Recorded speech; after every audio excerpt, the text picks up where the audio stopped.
Jika kita mandi junub, air percikannya masuk ke dalam drum, apakah air itu menjadi najis? Jadi agama itu mudah, tidaklah sulit, ya. Bahkan Nabi SAW itu mengancam kepada mereka yang mempersulit umatnya terkait dengan hukum Allah. Karena tujuan utama Allah Ta'ala itu mengatur regulasi cara beribadah, ya, itu adalah ingin tahu bagaimana tunduknya kita pada Allah. Itu maksudnya. Jadi kalau cuma hanya ingin tahu bagaimana tunduknya kita pada Allah, nggak sampai menjelimet begitu, enggak gitu loh. Nah, kalau jelimet begitu akhirnya jadi was-was itu loh.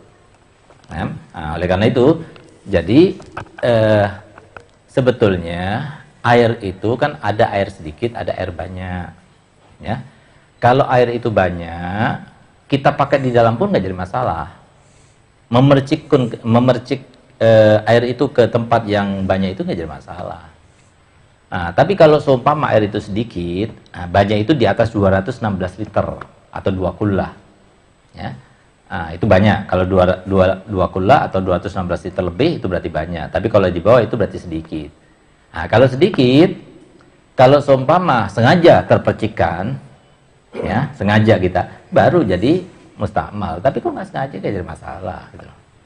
Nah, karena apa? Agama ini mudah. Bahkan menurut Imam Malik nggak ada itu air mustakmal, itu nggak ada. Air itu najis sama air suci aja gitu. Nah, makanya katanya Habibullah Haddad, kalau bukan karena bersopan santun dengan salaf, dengan kakek moyang, maka aku akan mengikuti mazhab Imam Malik dalam urusan air. Paling mudah. Nggak ada air mustakmal gitu. Yang ada itu air najis, air suci. Air suci yang mana saja pakai untuk wudu boleh gitu. Nah, tapi kalau dalam mazhab Syafi'i itu ada air mustakmal. Air mustakmal itu ada dua. Ada karena campurkan dengan sesuatu yang suci, ada karena digunakan untuk beribadah gitu. Nah, jadi seperti itu. Jadi kalau seumpama air itu sedikit, maka yang terpercik ke dalamnya kalau disengaja bisa jadi mustakmal. Tapi kalau nggak sengaja, nggak apa-apa. Nah, dan lagi yang perlu diperhatikan, kalau seumpama kita itu tahu air itu sedikit, maka jangan digunakan di dalam. Tapi gunakan pakai canting di luar. Kalau sudah pakai canting, itu niat iktiraf itu namanya. Nggak perlu niat iktirafnya itu sendiri. Nawaitul iktirafa lillahi ta'ala. Nggak perlu begitu. Niat iktiraf itu maksudnya memakai air yang di dalam itu dipakainya di luar, jangan di dalam karena airnya sedikit.